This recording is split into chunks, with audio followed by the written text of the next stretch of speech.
Hey YouTube, how's it going? I haven't made any videos lately just because there's really nothing to make videos about until this has been created.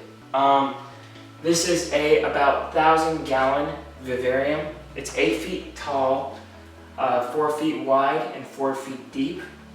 It houses 2 xanthic or blue iguanas and also a couple of anoles, as well as some small red-eared sliders. And I thought I'd just share it with you guys, give you a little info on it, how we built it, and just show you guys around. So basically what this is, it's just OSB on the sides. That's what the walls are made of. OSB board 8x4.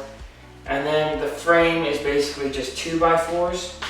On the bottom we have a 4x4 OSB, and this is a 6x3 door. This part is plexiglass, some screen, and then more plexiglass. This is for ventilation, so that once it gets humid in here, it'll bring air up and it'll clear this part, so this will not get any droplets on it. We have a small lock here just for safety measures. What else? So basically, how we built this, like I said, OSB board, and then the frame is 4x4s. From there, we foamed the sides with let me find it. With great stuff big gap filler. It works really well. But of course, when you're building something this big, you're going to go through a lot of it. We probably went through 20 to 30 of these cans. What else? Okay, after we did that, we let it dry. We carved it with knives. You know, I used a fillet knife. We carved it to the shape we wanted. We carved holes in it for plants. You know, and also when you're foaming, you want to put big rocks, big logs in at that time. The foam will hold it up. This big log, the waterfall rocks, they're held up by the foam. So once you foam it, you carve it. We put silicone, and the silicone acts as the glue. Once you put silicone down, you have about 20 minutes to put dirt, rocks, pebbles, moss, whatever you want on the sides. And what we mainly put on the sides, we used cocoa fiber, Zumad, I believe, cocoa fiber. Yeah, Zumad, Eco Earth actually, but it is cocoa fiber. Works really well, it looks really good. It hasn't come off so far. We also used some small pebbles, and we collected a bunch of moss, put some moss on there. Looks really good. What else did we do? After that, you know, we built the pond. It does not have a false bottom, like most vivariums. The reason for that is it's made of wood on the bottom, and wood does not do very well with holding water. It would have been a nightmare to seal it. I guess we could have, but we've already put so much money into it, it wasn't worth it. We did not need a false bottom for what we're keeping.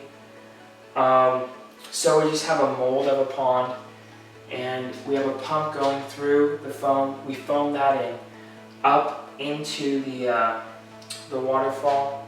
It's not running right now. But we also have a fogger system in there, keep it humid, and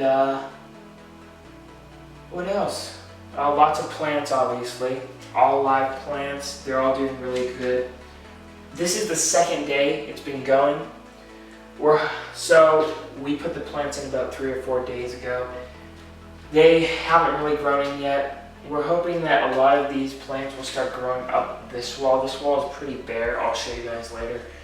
But we're planning on a lot of vines growing up that and whatnot. So let me turn on the waterfall and I will show you guys better how this would look.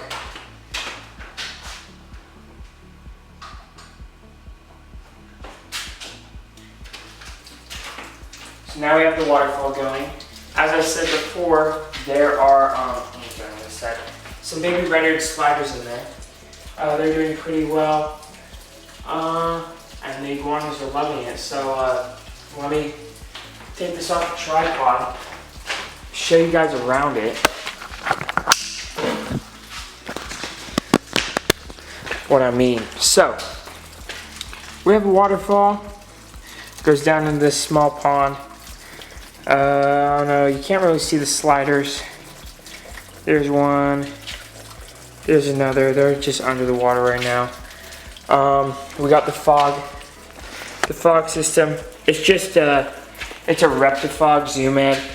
It's meant for 20-gallon vivariums, it's not meant for this, so it's only covering the bottom, but it keeps it nice and humid. Well, so here, there's one iguana and an anole. There's 2 more anoles. There's 5 anoles in here right now. The other iguana up there on a 2x4. And what we have in here, we have just a 250 watt red bulb. And then that's just a 70 watt, just for more light. And then we have a plant lighting up there for the plants. I couldn't tell you exactly what that is. I've had it for quite a while. We just used it. What else? I think that's about it. So, it's a really amazing thing, in my opinion. It's taken quite a while to build, but I think it's completely worth it. It's a beautiful vivarium, fully functional. We've planted some cilantro, char, and lettuce in the bottom. We're hoping that can also sustain the iguanas, besides obviously feeding them. And then we're also hoping we get some cricket colonies in here that can feed the anoles. So stay tuned, there'll be more videos on this. Hope you enjoyed. Any questions, you can ask in the comments. I also have a Herb-Time Instagram at Herb-Time, as well as a Herb-Time Twitter at Herb-Time. Thanks, and herb hard.